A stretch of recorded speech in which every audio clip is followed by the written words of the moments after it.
Le 1er septembre 1939, le matin même où les chars allemands franchissaient la frontière polonaise, un brigadier général de 58 ans nommé George Catlett Marshall entra dans le bâtiment du département de la guerre à Washington et prêta serment, changeant ainsi le cours de l'histoire.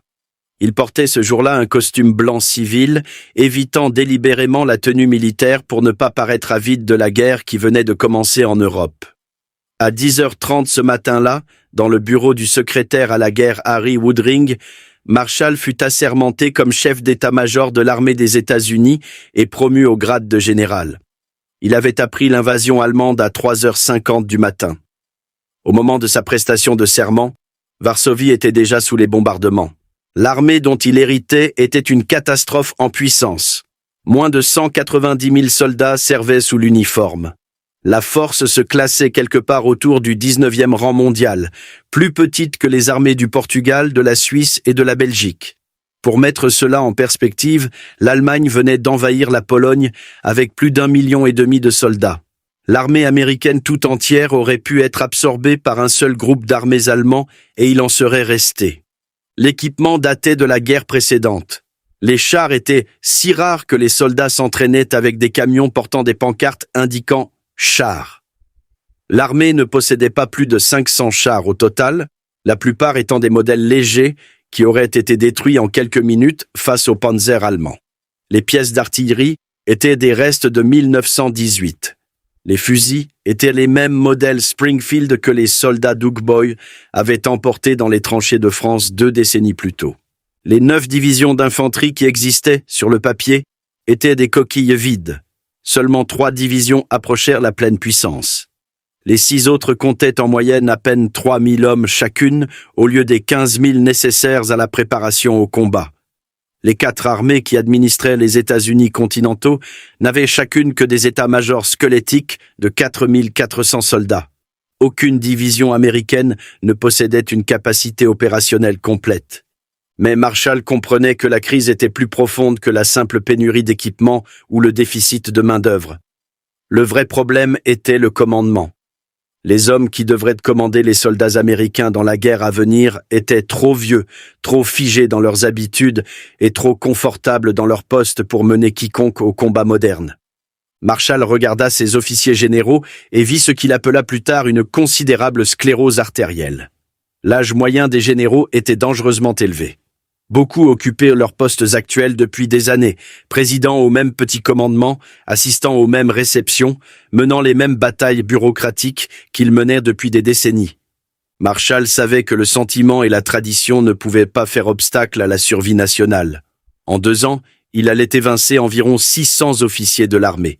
Il allait mettre fin à des carrières, détruire des amitiés et se faire des ennemis au Congrès. On l'accuserait de vider l'armée de ses cerveaux. Et il créerait la génération de commandants qui gagnerait la Seconde Guerre mondiale. Le problème auquel Marshall était confronté couvait depuis 2 décennies. Le système de promotion dans l'armée en temps de paix fonctionnait presque entièrement par ancienneté. Un officier ne pouvait avancer que si quelqu'un au-dessus de lui prenait sa retraite ou mourait. En dessous du grade de brigadier général, il n'y avait essentiellement pas d'autre voie d'avancement. Le mérite comptait pour peu. L'initiative était souvent punie. La stratégie de carrière la plus sûre était d'éviter les erreurs, de cultiver des relations avec les supérieurs et d'attendre.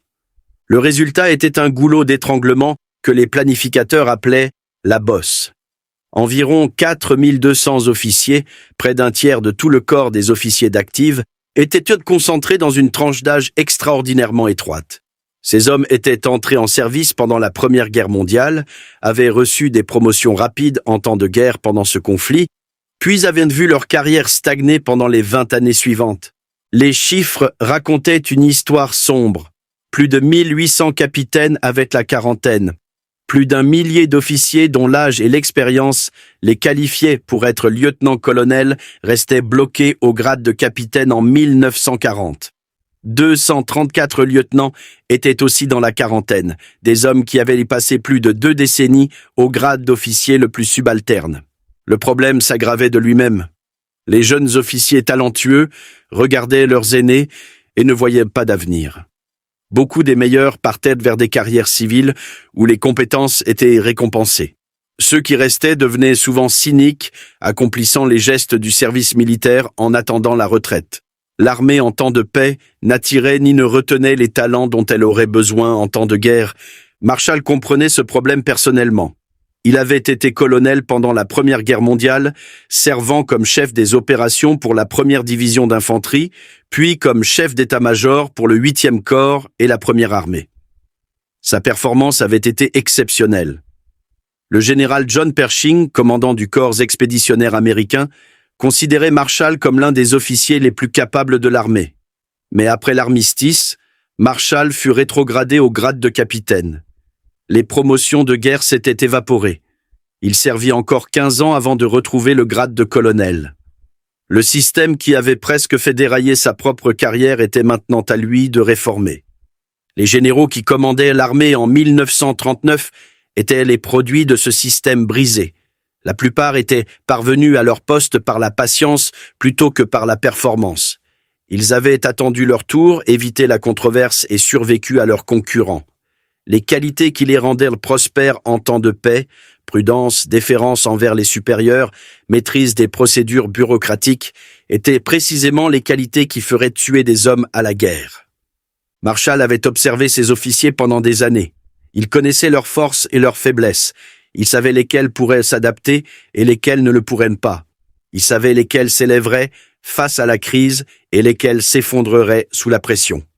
La connaissance qu'il avait accumulée pendant 3 décennies de service déterminerait désormais qui mènerait l'armée américaine au combat. Marshall témoigna devant le Congrès en avril 1940 et exposa sa philosophie avec sa franchise caractéristique. Le leadership sur le terrain, dit-il, dépend dans une large mesure de ses jambes, de son estomac et de son système nerveux. Cela dépend de la capacité d'une personne à supporter les rigueurs et le manque de sommeil et à être encore disposée avec énergie et agressivité à commander des hommes, à dominer les hommes sur le champ de bataille. Les généraux dont il avait hérité, croyait Marshall, ne pouvaient pas répondre à cette norme. La plupart d'entre eux étaient trop vieux pour commander des troupes au combat sous la pression terrifiante de la guerre moderne, écrivit-il. Leurs esprits étaient figés dans des schémas dépassés et ils ne pouvaient pas changer pour répondre aux nouvelles conditions. Ce n'était pas une simple théorie. Marshall avait étudié les campagnes allemandes en Pologne et en France. Il avait vu comment la vitesse, l'agressivité et l'initiative à tous les niveaux de commandement avaient brisé des forces plus importantes qui reposaient sur des approches méthodiques.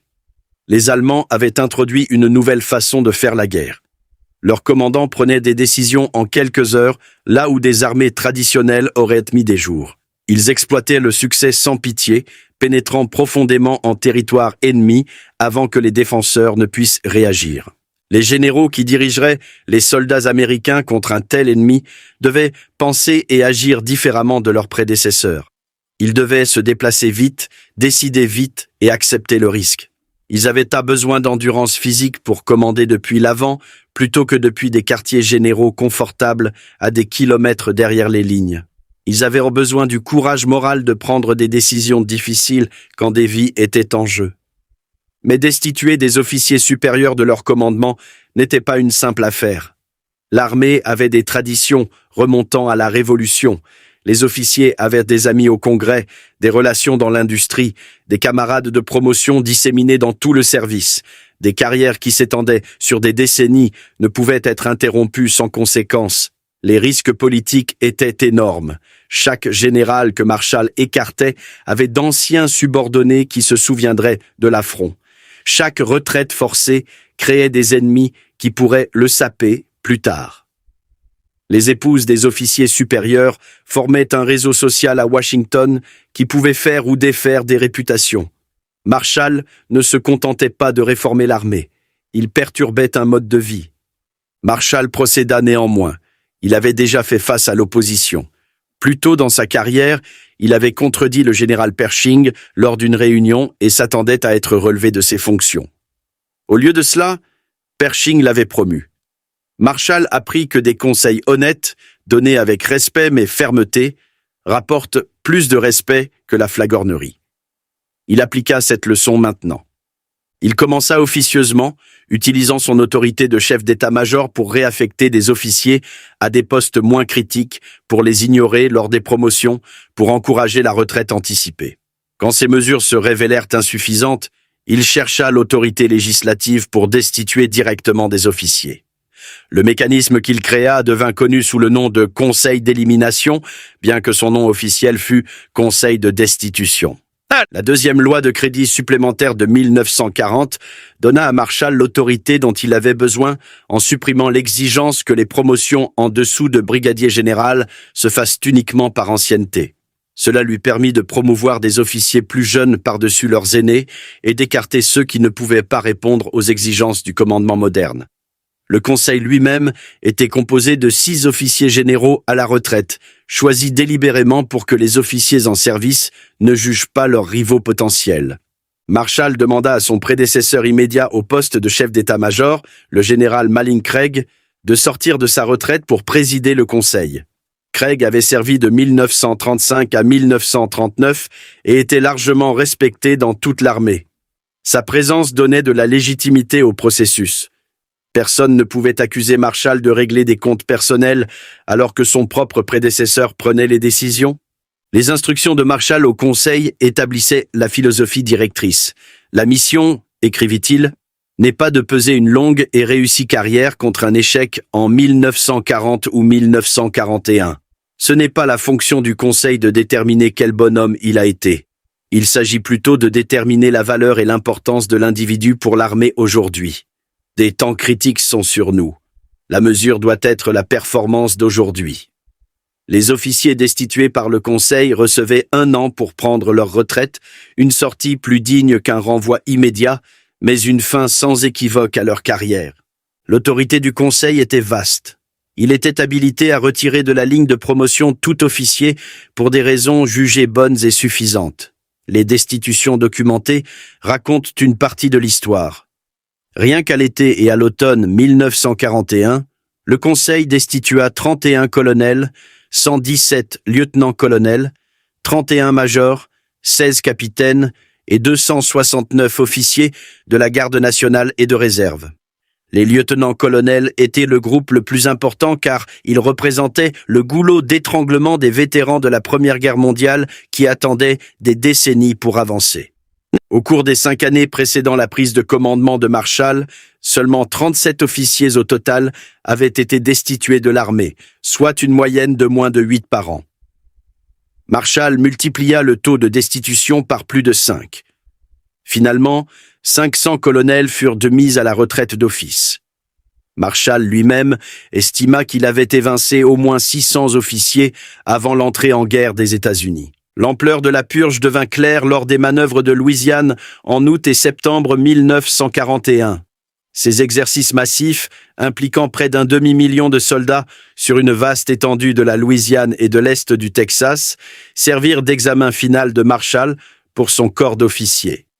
Les manœuvres furent les plus grands exercices militaires de l'histoire américaine jusque-là.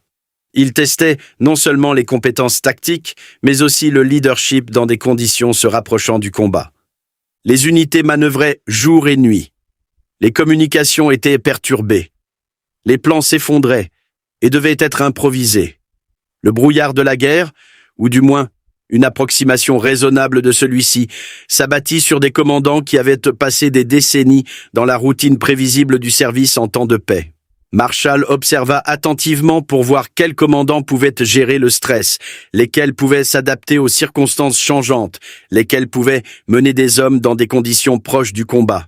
Il se déplaçait constamment entre les postes de commandement, observant comment les généraux réagissaient au revers, comment ils communiquaient avec leurs états-majors, comment ils maintenaient le moral de troupes épuisées. Des 42 généraux qui commandèrent une division, un corps ou une armée pendant ces exercices, les historiens estiment que seulement 11 allaient occuper des postes de commandement au combat pendant la guerre. Les 31 autres furent écartés, réaffectés ou mis à la retraite. Marshall avait vu ce qu'il avait besoin de voir. Un incident pendant les manœuvres devint légendaire. George Patton, commandant alors la 2e division blindée, était censé être contenu par une ligne défensive. Au lieu de cela, il mena ses chars dans une marche de nuit autour du flanc ennemi, se déplaçant si vite que les arbitres ne pouvaient pas le suivre. À l'aube, les chars de Patton firent irruption dans le quartier général du lieutenant-général Hugh Drum, capturant nominalement le commandant de la force adverse. La manœuvre était brillante, agressive et exactement le genre d'initiative que Marshall voulait voir. Patton avait prouvé qu'il pouvait se déplacer et penser plus vite que ses adversaires. Drum avait prouvé qu'il ne pouvait pas s'adapter quand les circonstances changeaient de façon inattendue. Ces deux leçons influenceraient les décisions de Marshall sur qui commanderait au combat. Les hommes que Marshall destitua n'étaient pas incompétents. Beaucoup avaient servi honorablement pendant des décennies. Certains avaient des états de service distingués de la Première Guerre mondiale. Mais Marshall appliqua une norme impitoyable. Les réalisations passées ne signifiaient rien si un officier ne pouvait pas performer aujourd'hui. Une brillante carrière était sans importance si les meilleures années d'un homme étaient derrière lui. Une confrontation illustra l'approche de Marshall. Un général à Fort Leavenworth reçut l'ordre de mettre à jour les manuels d'entraînement de l'armée pour refléter les leçons des campagnes allemandes en Europe. Il dit à Marshall que le travail prendrait 18 mois. Marshall offrit 3 mois. Le général refusa. Marshall offrit 4 mois. Le général dit que c'était impossible, que des révisions aussi complètes ne pouvaient être achevées en moins d'1 an et demi. Marshall lui demanda de reconsidérer, l'avertissant d'être très prudent avec cette réponse. Quand le général insista que le délai ne pouvait être raccourci, la réponse de Marshall fut immédiate. « Je suis désolé. Alors vous êtes relevé de vos fonctions. » L'incident révéla quelque chose d'essentiel dans le leadership de Marshall. Il n'éleva pas la voix. Il ne menaça pas. Il énonça simplement l'exigence et n'accepta aucune excuse. Les officiers qui ne pouvaient pas répondre à ces normes étaient destitués, indépendamment de leurs services antérieurs ou de leurs relations. Les manuels, soit dit en passant, furent achevés en 4 mois par d'autres officiers. Marshall fit preuve de la même froideur envers ses amis personnels. Un général envoyé en France pour une mission importante expliqua qu'il ne pouvait pas partir rapidement parce que sa femme était absente et que les meubles de la maison n'étaient pas déballés.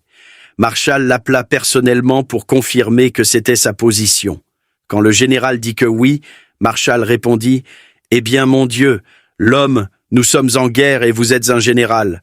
Je suis désolé aussi, mais vous serez mis à la retraite demain. » La victime la plus en vue des réformes de Marshall fut le lieutenant-général Hugh Drum.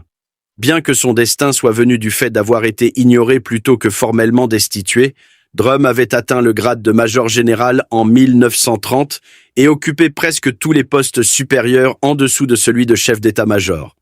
Il avait été chef d'état-major de la première armée en France pendant la guerre mondiale. Douglas MacArthur prétendait qu'il avait pratiquement dirigé l'armée.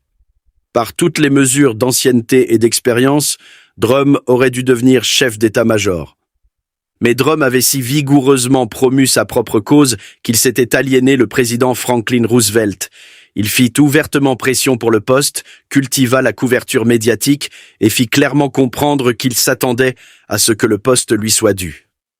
Quand la nomination fut faite en 1939, Roosevelt passa outre Drum et 32 autres officiers supérieurs pour choisir Marshall, qui était 34e dans l'ancienneté globale de l'armée. Marshall avait été surpassé en grade par 21 majors généraux et 11 brigadiers généraux. Drum ne pardonna jamais l'affront et ne cessa jamais de manœuvrer pour un haut commandement. Pendant la guerre, il fut convoqué à Washington s'attendant à recevoir le commandement des forces américaines en Europe sur la base d'une conversation avec Roosevelt datant de 1939. Au lieu de cela, Marshall lui offrit le poste de chef d'état-major de Chiang Kai-shek en Chine. Drum s'y opposa vigoureusement. Il dit que la mission était nébuleuse, incertaine et indéfinie. Il se plaignit de servir 3 maîtres, dont Chiang, les Britanniques et Washington. Quand Marshall dit qu'aucune grande force américaine n'irait en Chine, Drum fit remarquer qu'il serait gaspillé dans un poste mineur. Marshall conclut que Drum manquait d'enthousiasme pour la mission et recommanda de ne pas l'envoyer. Joseph Stilwell fut choisi à sa place le 14 janvier 1942. Quand on demanda à Stilwell s'il accepterait le difficile commandement en Chine, sa réponse fut simple : « J'irai là où on m'envoie. » Drum fut relégué au commandement du commandement de la défense de l'Est. Essentiellement, une mission de défense intérieure sur la côte est américaine. Il atteignit l'âge obligatoire de la retraite à 64 ans en septembre 1943. Il reçut sa deuxième médaille du service distingué lors d'une cérémonie où Marshall lui-même lut la citation, mais il ne reçut jamais le commandement de combat qu'il avait recherché pendant des décennies. L'ironie est que Fort Drum à New York porte son nom. Aucune installation militaire ne porte le nom de Marshall. Les destitutions firent de la place pour les officiers que Marshall croyait capables de gagner la guerre. Mais identifier ces officiers nécessitait un type de talent différent. La capacité de reconnaître un potentiel qui n'avait pas encore été prouvé, de voir ce que les hommes pourraient devenir plutôt que ce qu'ils avaient déjà fait. Une légende grandit autour des méthodes de Marshall. On disait qu'il tenait un petit carnet noir contenant les noms des officiers prometteurs qu'il avait observés tout au long de sa carrière. L'histoire fut répétée si souvent qu'elle devint acceptée comme un fait. Le biographe de Marshall, Forrest Pogge, la mentionna dans son travail à la page 95 du deuxième volume, mais le petit carnet noir n'exista jamais.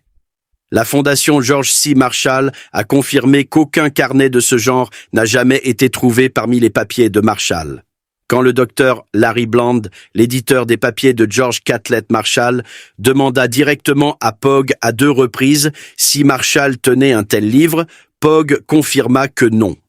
Pogge admit qu'il avait répété le mythe quand on le présumait réel et dit qu'il était désolé de l'avoir inclus dans ses écrits parce que cela donnait à l'histoire une autorité qu'elle ne méritait pas. Ce que Marshall possédait réellement était une mémoire extraordinaire.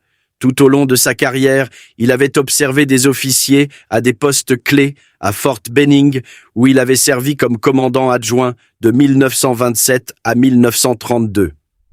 Il avait observé des centaines d'officiers enseigner, apprendre et diriger en Chine, à Washington et dans divers postes d'état-major. Il avait noté qui faisait preuve d'initiative et qui attendait les ordres, qui pouvait penser clairement sous pression et qui se figeait, qui pouvait inspirer les hommes et qui se contentait de les commander. La liste des officiers prometteurs existait entièrement dans son esprit. Il pouvait se souvenir de conversations vieilles de plusieurs années, d'impressions formées au passage, d'un potentiel entrevu lors d'un seul exercice ou d'une seule réunion d'état-major. Ce catalogue mental accumulé pendant des décennies déterminerait qui mènerait les forces américaines au combat.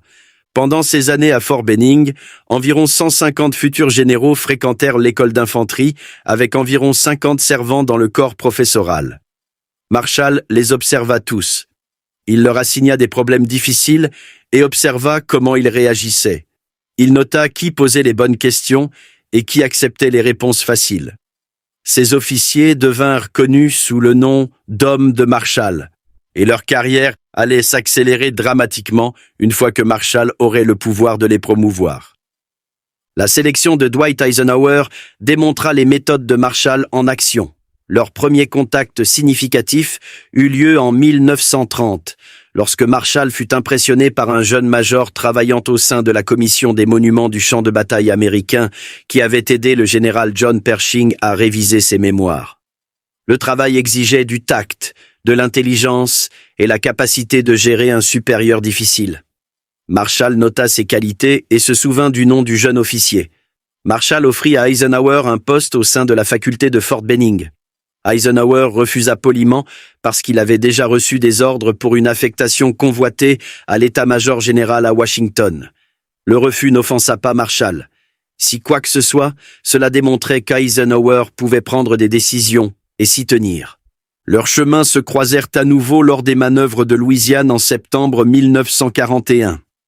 Eisenhower était alors lieutenant-colonel et servait comme chef d'état-major du lieutenant-général Walter Kruger, commandant de la 3e armée. Sa performance attira l'attention de Marshall. Eisenhower avait aidé à planifier des opérations qui avaient constamment déjoué la force adverse. Son travail d'état-major était méticuleux, mais pas rigide. Quand les plans devaient changer, il les changeait. Le moment décisif arriva le 14 décembre 1941, exactement une semaine après l'attaque japonaise sur Pearl Harbor. Marshall convoqua Eisenhower à Washington. Eisenhower s'envola de Fort Sam Houston au Texas, arrivant épuisé après des retards et du mauvais temps. C'était la première fois qu'il parlait à Marshall pendant plus de 2 minutes. Marshall présenta un sombre aperçu de la situation dans le Pacifique. Les Philippines, où Eisenhower avait servi 4 ans sous MacArthur, étaient attaquées. La flotte du Pacifique avait été dévastée à Pearl Harbor. Les forces japonaises avançaient à travers l'Asie du Sud-Est. La situation stratégique semblait désespérée. Puis Marshall posa un test. Quelle devrait être notre ligne d'action générale? Eisenhower demanda quelques heures et un bureau. Marshall fournit les deux. Plusieurs heures plus tard, Eisenhower revint avec un mémorandum qui reconnaissait que les Philippines ne pouvaient être sauvées, mais soutenait qu'elles ne pouvaient pas non plus être abandonnées. Les États-Unis devaient faire tout leur possible pour soutenir les défenseurs, même si l'effort était finalement vain, car les abandonner détruirait la crédibilité américaine auprès des Alliés dans tout le Pacifique. Il recommanda de développer l'Australie comme base pour les opérations dans le Pacifique. Cette analyse devint le cœur de la stratégie du Pacifique. Plus important encore, cela démontra exactement ce que Marshall voulait voir. Eisenhower n'avait pas demandé plus d'informations. Il n'avait pas demandé un comité pour étudier le problème. Il n'avait pas assorti ses conclusions de conditions. Il avait analysé la situation, pris une décision et présenté une recommandation claire. La réponse de Marshall révéla sa philosophie. Eisenhower, dit-il, le département est rempli d'hommes capables qui analysent beau bien leurs problèmes, mais se sentent toujours obligés de me les apporter pour une solution finale. J'ai besoin d'assistants qui résoudront leurs propres problèmes et me diront plus tard ce qu'ils ont fait. Eisenhower avait passé le test. Marshall l'affecta à la division des plans de guerre, supervisant les Philippines et l'Extrême-Orient. En février 1942, 2 mois plus tard à peine, Eisenhower était chef de toute la division des plans de guerre. Son ascension ultérieure fut la plus rapide de tous les généraux de la Seconde Guerre mondiale. De lieutenant-colonel en décembre 1941, il devint général 5 étoiles de l'armée en décembre 1944, une promotion qui arriva juste 4 jours après que Marshall lui-même eut reçu sa 5e étoile. George Patton présentait un type de défi différent. Marshall connaissait Patton depuis la Première Guerre mondiale et avait renoué l'amitié à Fort Myer fin 1938, lorsque Patton commandait le 3e régiment de cavalerie. Les deux hommes étaient une étude en contraste. Marshall était réservé, méthodique et effacé. Patton était flamboyant, impulsif et absolument convaincu de sa propre destinée. Marshall considérait Patton comme le meilleur général combattant des Alliés, mais reconnaissait qu'il nécessitait d'être géré. Patton, observa Marshall, a besoin d'un frein pour le ralentir parce qu'il a tendance à aller à toute vitesse, propulsé par son enthousiasme et sa fougue. Catherine Marshall, l'épouse du général, dit un jour à Patton qu'il ne pouvait pas parler comme il le faisait. « George, vous dites ces choses scandaleuses et puis vous me regardez pour voir si je vais sourire, dit-elle. Un général ne peut pas parler de cette façon folle. » À 54 ans, Patton entrait dans la catégorie des officiers qui auraient pu être écartés selon les normes d'âge de Marshall. Il survécut à l'examen du conseil d'élimination seulement parce qu'il démontrait l'énergie et la dynamique d'un homme beaucoup plus jeune. Sa performance lors des manœuvres de Louisiane, où sa division blindée fit tourner en bourrique l'opposition, prouva que l'âge n'avait pas diminué ses capacités. Marshall éleva Patton du grade de colonel en juillet 1938 à celui de général 4 étoiles en avril 1945. Le voyage entre ces grades fut tumultueux. La langue de Patton lui valut des ennuis à plusieurs reprises. Ses actions frisèrent parfois l'insubordination, mais Marshall le protégea parce qu'il reconnaissait que Patton était irremplaçable. À 2 reprises pendant la guerre, Marshall intervint pour sauver la carrière de Patton. En Sicile, Patton gifla 2 soldats souffrant de fatigue de combat, un incident qui devint un scandale quand les journalistes l'apprirent. Eisenhower, qui commandait le théâtre méditerranéen, envisagea de renvoyer Patton chez lui en disgrâce. Marshall conseilla la patience. Patton était trop précieux pour le perdre.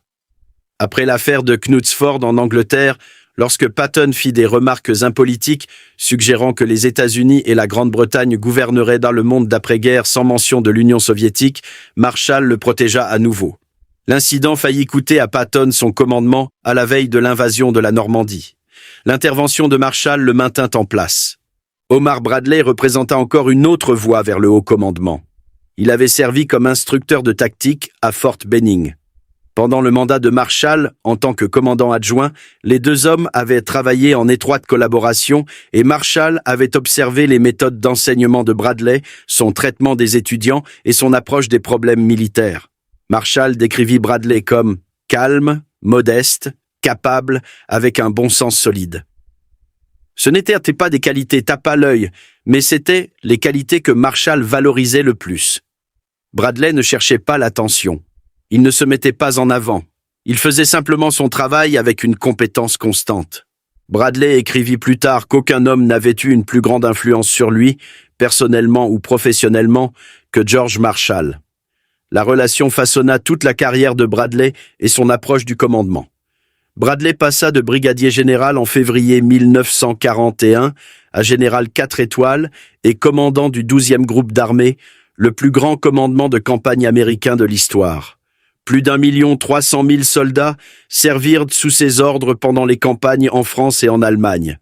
Il deviendrait plus tard le premier président du comité des chefs d'état-major interarmés, un poste qui le plaça au sommet de l'establishment militaire américain.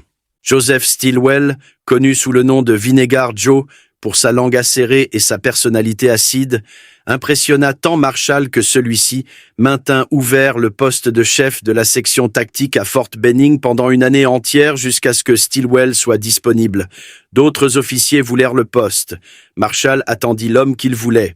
Marshall qualifia Stilwell de possédant un génie pour l'instruction et l'un des hommes exceptionnellement brillants et cultivés de l'armée. La description de Stilwell comme cultivé aurait pu surprendre ceux qui ne connaissaient que son extérieur bourru, mais Stilwell parlait couramment le chinois, avait étudié l'histoire et la littérature chinoise et comprenait l'Asie mieux que presque tout officier américain de sa génération. Quand Marshall eut besoin de quelqu'un pour gérer l'impossible mission en Chine que Drum avait rejetée, Stilwell fut son choix. La mission se révéla tout aussi difficile que Drum l'avait craint. Stilwell se battit avec Chiang Kai-shek, se heurta aux Britanniques et vit ses forces subir des défaites répétées. Mais il n'abandonna jamais. Il ne demanda jamais à être relevé. Il fit exactement ce que Marshall avait demandé de lui. Le tableau des commandants que Marshall identifia et éleva se lit comme une histoire de la victoire américaine dans la Seconde Guerre mondiale. Mark Clark dirigea la 5e armée en Italie. Courtney Hodges commanda la 1re armée en Europe. Jacob Dever dirigea le 6e groupe d'armée lors de l'invasion du sud de la France. G. Lawton Collins devint l'un des commandants de corps les plus agressifs du théâtre européen. Lucian Truscott dirigea des divisions et des corps en Afrique du Nord, en Sicile, en Italie et dans le sud de la France. Matthew Ridgway commanda les forces aéroportées en Normandie et dirigea plus tard le 18e corps aéroporté. Walter Kruger dirigea la 6e armée à travers le Pacifique. Ces hommes menèrent les forces américaines des plages d'Afrique du Nord au cœur de l'Allemagne, des jungles de Guadalcanal aux Philippines et au-delà. Ils vainquirent simultanément 2 des puissances militaires les plus redoutables de l'histoire. Les conséquences des réformes de Marshall devinrent claires lorsque les forces américaines furent mesurées à des armées qui n'avaient pas subi de transformation similaire. La France offrit le contraste le plus dévastateur. Quand l'Allemagne attaqua en mai 1940, l'armée française possédait plus de chars que la Wehrmacht. Elle avait une main-d'œuvre adéquate avec environ 5 millions d'hommes sous les drapeaux. Ces fortifications défensives le long de la ligne Maginot étaient des merveilles d'ingénierie qui représentaient la construction militaire la plus sophistiquée de l'époque. Sur le papier, la France aurait dû être capable de résister à l'assaut allemand. Mais le commandement français était âgé, rigide et prisonnier des schémas de la guerre précédente. Le général Maurice Gamelin, commandant en chef français, avait 67 ans pendant la campagne. Il avait établi son quartier général au château de Vincennes, une forteresse médiévale sans équipement de communication moderne. Le quartier général n'avait pas de radio. Les ordres voyageaient par motocycliste, une méthode qui appartenait à 1914, pas à 1940. Gamelin avait décrété en 1935 que le haut commandement était l'arbitre unique de la doctrine.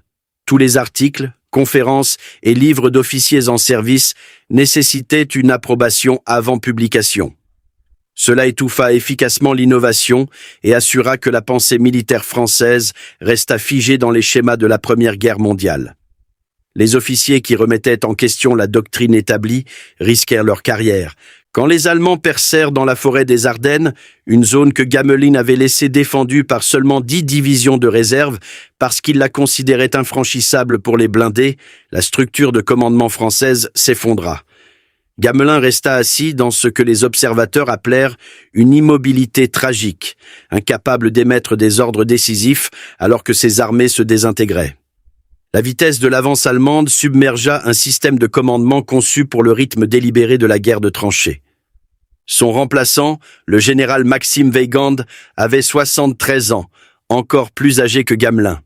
Weygand arriva le 19 mai, 9 jours après le début de l'attaque allemande, alors que la percée était déjà complète. En une semaine, il affichait un pessimisme qui aurait pu être interprété comme du défaitisme. La bataille était perdue avant qu'il puisse l'influencer. La France tomba en 6 semaines. Environ 60 000 soldats français moururent entre mai et juin 1940. La cause n'était pas un manque de courage parmi les troupes ou une pénurie d'équipement. Les soldats français se battirent courageusement dans de nombreux engagements. Les chars français étaient souvent supérieurs à leurs homologues allemands. La cause était un commandement qui ne pouvait pas s'adapter à la vitesse et à la violence de la guerre moderne. La Grande-Bretagne ne s'en sortit que marginalement mieux dans les premières années de la guerre. Le corps des officiers britanniques maintenait un système de sélection rigide basé sur les classes sociales, dans lequel 89% des candidats officiers au Collège militaire royal de Sandhurst en 1939 provenaient d'écoles privées coûteuses. Le système produisait des administrateurs capables, mais décourageait le genre d'initiative agressive qu'exigeait la guerre moderne. Les réformes britanniques ne vinrent qu'après que les défaites sur le champ de bataille eurent forcé le changement. Le programme du General Service Corps, qui tentait d'élargir la base du recrutement des officiers, ne fut introduit qu'en juillet 1942, près de 3 ans après le début de la guerre. À ce moment-là, la Grande-Bretagne avait subi des désastres en France, en Afrique du Nord et en Extrême-Orient. L'Allemagne, ironiquement, avait un système d'évaluation des officiers plus basé sur le mérite que la France ou la Grande-Bretagne. Les officiers allemands étaient notés dans 7 catégories, allant de aptes au haut commandement de la Wehrmacht à déjà inaptes pour le poste actuel. Les officiers subalternes pouvaient commander des groupements tactiques au-dessus de leurs aînés en fonction de la nécessité tactique. Cette flexibilité, combinée à une doctrine qui mettait l'accent sur l'initiative à tous les niveaux, donna à l'armée allemande des avantages décisifs dans les premières années de la guerre. Mais la flexibilité allemande avait des limites. Adolf Hitler interférait de plus en plus avec les opérations militaires, annulant les décisions de ses généraux sur la base de l'intuition plutôt que de l'analyse. Les commandants qui n'étaient pas d'accord avec le Führer risquaient leur carrière et parfois leur vie. Les évaluations honnêtes qui auraient pu corriger la stratégie allemande furent supprimées en faveur de rapports qui disaient à Hitler ce qu'il voulait entendre. Les critiques de Marshall l'accusèrent de détruire la mémoire institutionnelle, de jeter par-dessus bord des décennies d'expérience accumulées, de promouvoir des hommes non testés au détriment de leaders éprouvés. Les journaux militaires l'accusèrent de se débarrasser de tous les cerveaux de l'armée. La réponse de Marshall fut caractéristiquement sèche. « Je ne pouvais pas répondre, dit-il, que j'éliminais une considérable sclérose artérielle. » L'opposition du Congrès se concentra sur les généraux de la garde nationale ayant des relations politiques. La garde était profondément liée à la politique des États. Les généraux de la garde devaient souvent leurs postes aux gouverneurs et aux législateurs plutôt qu'aux mérites militaires. Quand les politiciens remirent en question ces efforts pour remplacer la direction des divisions de la garde, la réponse de Marshall fut brutale. « Je n'ai pas l'intention de le laisser commander cette division, » dit-il d'un général politiquement connecté. « Alors je vais vous le dire ainsi. S'il reste, je pars, et si je reste, il part. » Le politicien céda. La volonté de Marshall de mettre sa position en jeu sur des décisions de personnel lui donna un levier que peu de chefs d'état-major avaient possédé. Quand le juge de la Cour suprême, Félix Frankfurter, transmit des critiques d'un ami de la réserve de l'armée, Marshall répondit vertement. La plupart de nos officiers supérieurs dans ces fonctions sont du bois mort et devraient être éliminés du service aussi rapidement que possible. Il n'adoucit pas ses vues pour les amis des puissants. L'opposition n'arrêta jamais Marshall parce qu'il possédait quelque chose que ses critiques n'avaient pas, la confiance absolue du président Roosevelt. Le président avait choisi Marshall parmi 33 officiers plus anciens précisément parce qu'il reconnaissait en Marshall le courage moral de prendre des décisions difficiles. Roosevelt soutint constamment son chef d'état-major, même quand les coups politiques étaient significatifs. Les choix de Marshall n'étaient pas infaillibles. Il fit des erreurs et en apprit. Il était particulièrement attaché à Lloyd Fredendall, le qualifiant de l'un des meilleurs et faisant remarquer qu'on pouvait voir la détermination sur tout son visage. Fredendall commanda la plus grande force opérationnelle de l'opération Torch, l'invasion alliée de l'Afrique du Nord en novembre 1942. À la passe de Kasserine en février 1943, Fredendall se révéla désastreux. Son poste de commandement était situé à 112 km derrière les lignes de front, dans un bunker souterrain élaboré que ses ingénieurs avaient passé des semaines à construire pendant que les unités de combat avaient besoin de leurs compétences ailleurs. Il émettait des ordres confus, utilisant un code personnel que ses subordonnés ne pouvaient pas comprendre. Quand les forces allemandes attaquèrent, les unités américaines étaient mal positionnées et encore moins bien coordonnées. Le résultat fut la pire défaite américaine de la guerre en Europe. Plus de 6000 soldats américains furent tués, blessés ou capturés. Les pertes en équipement furent colossales. Les commandants allemands qui s'étaient demandé si les troupes américaines pouvaient se battre conclurent que leurs doutes avaient été confirmés. Marshall et Eisenhower vinrent tous deux à regretter le choix de Fredendall, mais le système que Marshall avait créé permettait la correction. Fredendall fut relevé et remplacé par Patton, qui transforma le corps vaincu en une force combattante en quelques semaines. La capacité de destituer des commandants défaillants sans détruire leur carrière ni créer de crise politique était elle-même un produit des réformes de Marshall. Fredendall ne fut pas disgracié. Il fut renvoyé aux États-Unis pour former de nouvelles troupes, un poste où ses compétences organisationnelles pouvaient être utiles sans les pressions du commandement au combat. Son expérience, même ratée, ne fut pas gaspillée. Pendant la guerre, 16 commandants de divisions d'armée furent relevés pour cause, ainsi qu'au moins 5 commandants de corps. De manière cruciale, le système permettait les secondes chances. Au moins 5 généraux qui furent relevés de leur commandement de combat reçurent plus tard une autre division à diriger. Orlando Ward commanda la 20e division blindée en 1945 après avoir été relevé plus tôt dans la guerre. Terry Allen dirigea la 104e division d'infanterie jusqu'à la fin de la guerre, après son éviction de la 1re division d'infanterie. Cette flexibilité distinguait l'approche américaine à la fois du système allemand et du système britannique. Les commandants allemands qui échouaient étaient souvent fusillés ou emprisonnés. Les commandants britanniques qui échouaient recevaient rarement des secondes chances. Le système américain traitait l'échec comme une information plutôt qu'une disgrâce, permettant à l'armée d'apprendre de ses erreurs plutôt que de simplement les punir. La transformation accomplie par Marshall peut être mesurée en chiffres. Quand il prit le commandement en septembre 1939, l'armée avait moins de 190 000 soldats organisés en 6 divisions, avec seulement 4 aux États-Unis continentaux, une à Hawaï et une aux Philippines. Fin 1940, le nombre était passé à 269 000. Fin 1941, il dépassait 1 400 000. En 1943, près de 7 millions. À son apogée en mars 1945, l'armée des États-Unis comptait plus de 8 millions de soldats organisés en 91 divisions. Cette expansion exigeait une augmentation correspondante du nombre d'officiers. Des hommes qui étaient lieutenants en 1940 étaient colonels en 1944. Le goulot d'étranglement qui avait étranglé les carrières pendant 2 décennies fut brisé par les exigences de la guerre mondiale. Les jeunes officiers que Marshall avait identifiés et protégés dirigeaient maintenant des divisions et des corps au combat. L'armée qui prit d'assaut les plages de Normandie le 6 juin 1944 ne ressemblait en rien à la force que Marshall avait héritée 5 ans plus tôt. Les soldats américains traversèrent la Manche dans des péniches de débarquement conçues et construites dans des chantiers navals américains. Ils étaient soutenus par des avions fabriqués dans des usines américaines. Ils portaient des armes produites par une mobilisation industrielle qui avait transformé l'économie américaine. Mais l'équipement seul ne gagnait pas les batailles. Les hommes qui dirigèrent ces soldats avaient été sélectionnés, formés et testés par le système que Marshall avait créé. Ils avaient survécu au conseil d'élimination. Ils avaient fait leurs preuves dans les manœuvres et au combat. Ils étaient les meilleurs officiers que l'armée américaine pouvait produire et ils menaient depuis l'avant. Winston Churchill appela Marshall le véritable organisateur de la victoire et le plus noble Romain de tous. Eisenhower déclara que « Notre armée et notre peuple n'ont jamais été autant redevables à aucun soldat ».